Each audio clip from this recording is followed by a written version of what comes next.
Ең қайырлы дұға қандай дұға дейді? Қараңыз да. Алла субхану ва тағала Құранда бізге үйреткен дұға. Қандай дұға? Раббана атина фид дуния хасана ва фил ахирати хасана ва қина азабан нар. Я Раббым, бізге бұл өмірдің жақсылығын бер. Ол өмірдің жақсылығын бер. Бізді дозақ отан сақтағын. Қараңыз да. Ең жақсы дұға осы дұға. Ол деген нәрсе, Алладан сіз екі өмірдің жақсылығын сұрап жатсыз. Қиындықтан, жамандықтан қорған тілеп жатсыз. Сол үшін ең жақсысы бар Раббана атина фид дуния хасана ва фил ахирати хасана ва қина азабан нар. Және де оразада дұға, жасалатын дұғаның ең абзалы Аллахумма иннака афуун тухиббул афва фаъфу анни. О Раббым, сен кешірімдісің, кешіру жақсы көресің, мені кешірген деген дұға. Қараңыз да.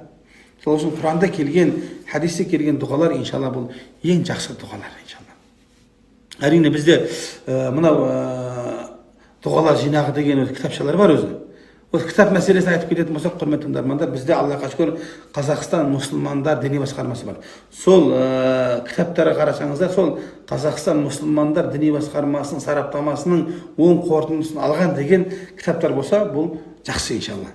Сондай кітаптар алуға тырысыңыздар, өйткені оны біздің жаңағыдай ұстаздарымыз, жаңағыдай ғалымдарымыз тексеріп қараған, былай айтқан уақытта сараптамадан өткен кітаптар болады.